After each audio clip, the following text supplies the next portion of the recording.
Hello everyone, welcome to this is not a dance journal, but we are going to look into video number 2, improvisation prep work through learning information via music analysis of the first 20 bars of Vivaldi's In Furore. Today we are going to discuss 4 topics. I'm going to begin with how I did the da capo section when I was a younger singer. And the second one is the 7-step process of learning in Furore. And the third topic will be the framework of analyzing the first 20 bars of this music in Furore. And the fourth one is the harmonic stories of bar 1 to 20. Okay, so what is harmonic stories? We're going to discuss this later in this video. So let me start with how I did the da capo section when I was a younger singer. Here are some areas that I really liked to sing, especially those areas with running passages that challenges my vocal agility. Areas like Rejoice Greatly, Handel da Tempeste, and Piangere la sorte mia. That was one of the areas I learned during my diploma. When I involved in a competition, I prepared Rejoice Greatly, and because that is a competition and I want to prove myself. So I really do some homework about how to do the improvisation and refer to different videos, different singers and how they do it. So I'll take out my score and note down what ornamentation I want to use and how I want to sing it based on different references. The second phase of me learning ornamentation was the time when I started my panovka. I also studied other vocalizations such as from this L'arte del vocalizzo. One of the exercises that I learned was by Niccolo Porporo. You can also check it out on my YouTube. I actually was learning how to sing trill with the measured technique. I really want to enhance that technicality of singing a trill, particularly to sing like how we hear the violin. You can really hear a trill with 2 notes. Talk about ornamentation. There is a lot of overlapping about ornamentation. They are the same thing, but they are different stylistically. So here is the third phase of me learning about ornamentation, particularly Baroque ornamentation. Now let's talk about the 7-step process of learning in Furore. The first step is I start reading Preface, and followed by that is to analyze the first 20 bars of In Furore. The third step is to listen to different singers how they sing the improvisation for the same aria.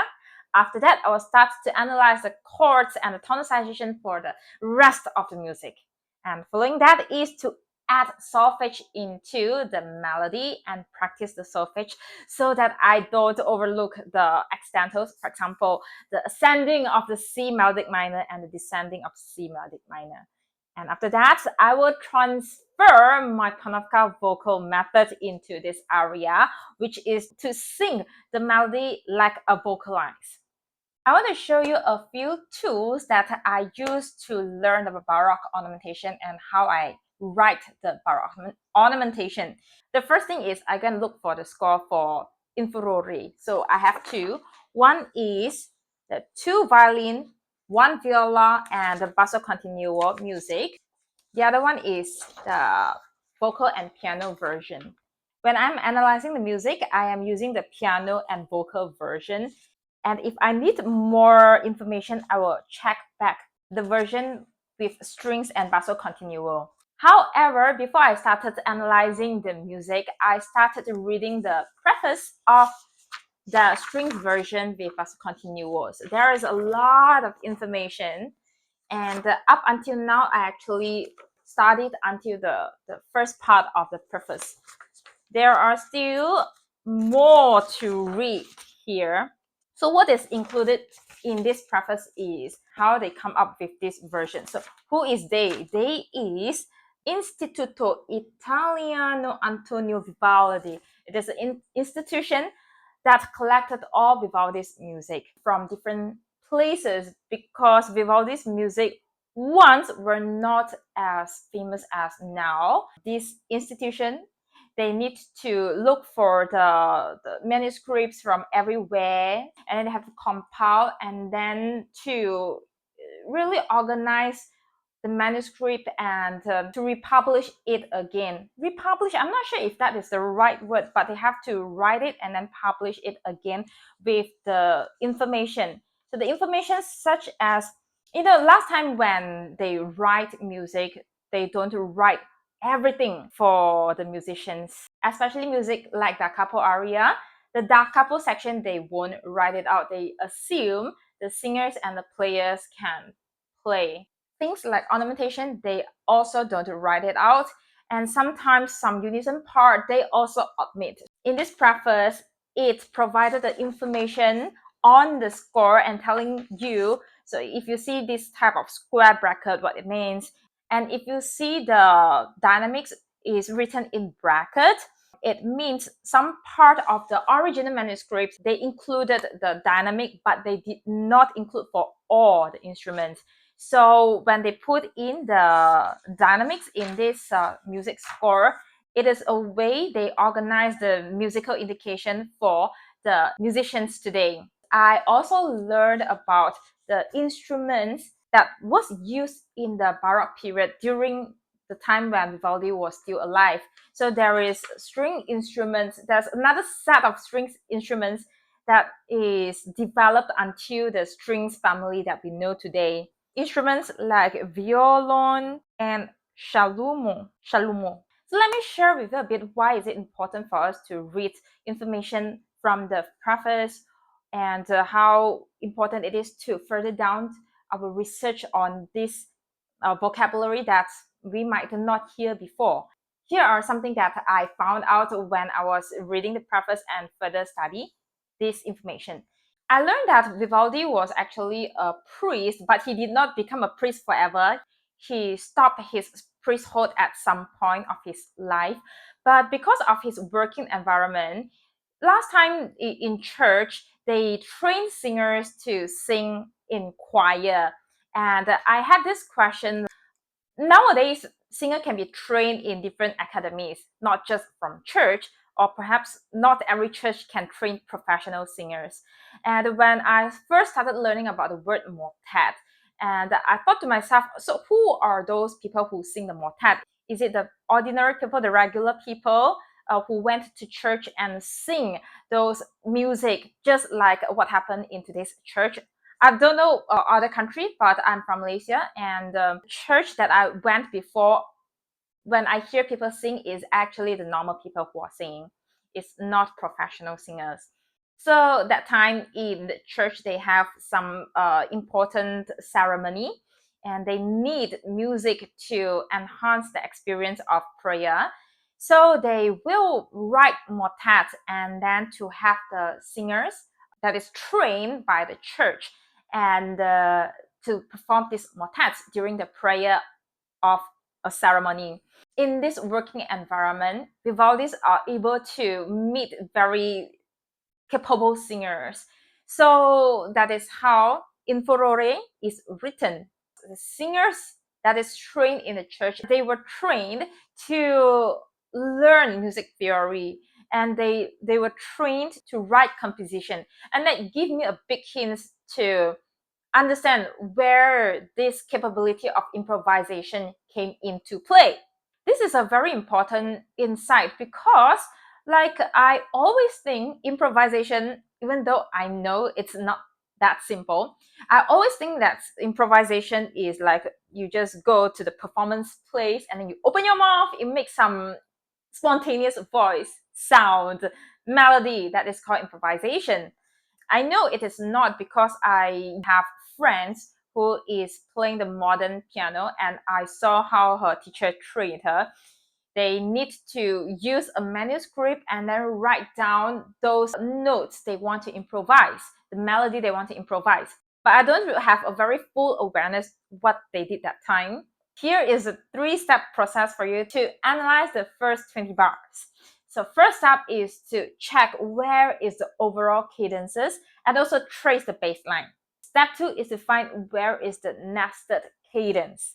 Step 3 is to find the sequences. So what is nested cadence?